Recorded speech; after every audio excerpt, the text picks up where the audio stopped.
Hello guys, ఈరోజు అయితే కనుక నేను ఆల్రెడీ షార్ట్లో మెన్షన్ చేసా ఎవరు ఎలిమినేట్ అవుతున్నారు అని చెప్పేసాను కొన్ని అనాలిసిస్ ప్రకారం. బట్ ఇప్పుడు వచ్చిన మన అప్డేట్ ప్రకారం చూస్తే కనుక ఈరోజు ఆల్రెడీ బిగ్ బాస్ నాగార్జున గారి ఎపిసోడ్ అయితే కనుక రన్నింగ్ అవుతుంది, ఆల్రెడీ అయిపోయింది. సో ఈరోజు ఏంటంటే మనకి రెండు విషయాలు అనమాట. అది షాకింగ్. ఒక గుండె అయితే పోయిందనమాట. అది ఎవరని చెప్పేసి నేను లాస్ట్లో చెప్తాను. ఫస్ట్ ఏంటంటే మనకు ఆల్రెడీ నేను తమ్నైల్లో మెన్షన్ చేసినట్టు డెమోన్ పవన్కి ఈ వారం కెప్టెన్ పోయింది. ఎందుకు అని అంటే రీతు ఆల్రెడీ సంచాలకుగా ఫెయిల్ అయింది, కావాలని చెప్పేసి అని భరణి గారిని తీసేసింది. సో అందుకని డెమోన్ని కెప్టెన్ చేసింది కదా. సో అసలు సంచాలకే ఫెయిల్ అయింది, ఆ గేమే ఫెయిల్ అయిందని చెప్పేసానని నాగార్జున గారు అయితే కనుక డెమోన్ పవన్ని ఈ వీక్ అయితే కెప్టెన్గా తీశారు.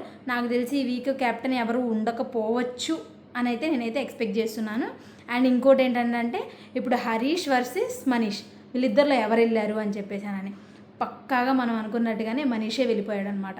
ఎందుకు అని అంటే మనీష్ది అన్ని గేమ్ పరంగా కానీ మాటలు కానీ కొంచెం తక్కువే అనమాట వెన్ కంపేర్డ్ టు హరీష్ ఏంటంటే ఇప్పుడు ఈ వీక్లో లైక్ ఈ లాస్ట్ 3-4 డేస్లో కొంచెం ఇంప్రూవ్ అయ్యాడనమాట. ఎందుకంటే ఫస్ట్లో మరీ మూర్ఖంగా అన్నిటిలో ఉండేవాడు, బట్ చిన్నగా ఎలా ఉండాలి ఏంటి అని చెప్పేసి అట్లా చాలా కరెక్ట్గా ఉంటున్నాడు అనమాట.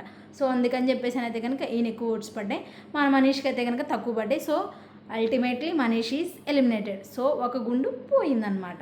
సో అంతే. సో లైక్, షేర్, సబ్స్క్రైబ్, ఇలాంటి అప్డేట్స్ అన్నీ నేను ఎవ్రీ వీడియోకి ఆర్ షార్ట్లో కానీ అప్లోడ్ చేస్తూ ఉంటా. Please subscribe to my channel. Bye.